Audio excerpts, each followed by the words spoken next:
大家好，我是兔妈妈，欢迎观看我的视频。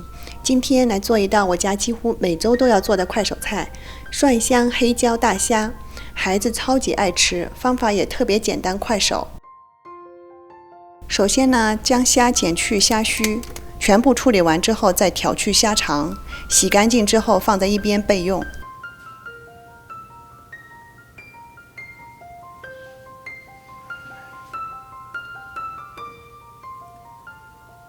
趁着等虾晾干的功夫，切点蒜瓣、姜片、葱末备用。蒜瓣要多一些，我用了大概有7、8瓣的样子。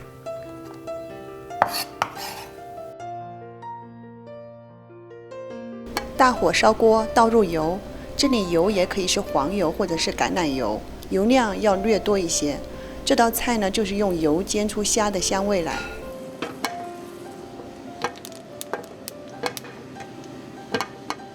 油热了之后，倒入虾，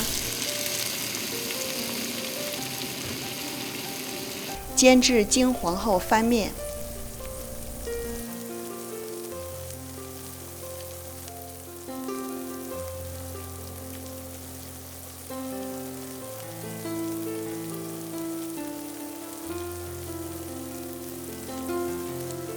这时候就会闻到浓浓的虾香味。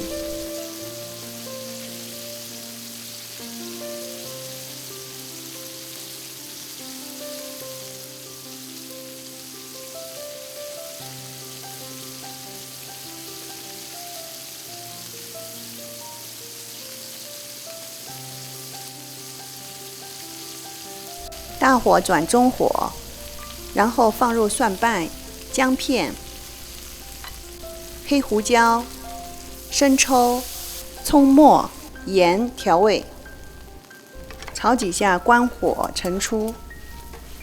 最后撒点香葱和香菜装饰一下。这道菜超级简单快手吧，也非常鲜香开胃哦。虾控们有空不妨试试看。这是我们家2个娃的最爱，特别是我们家小二子，一次能吃5个以上。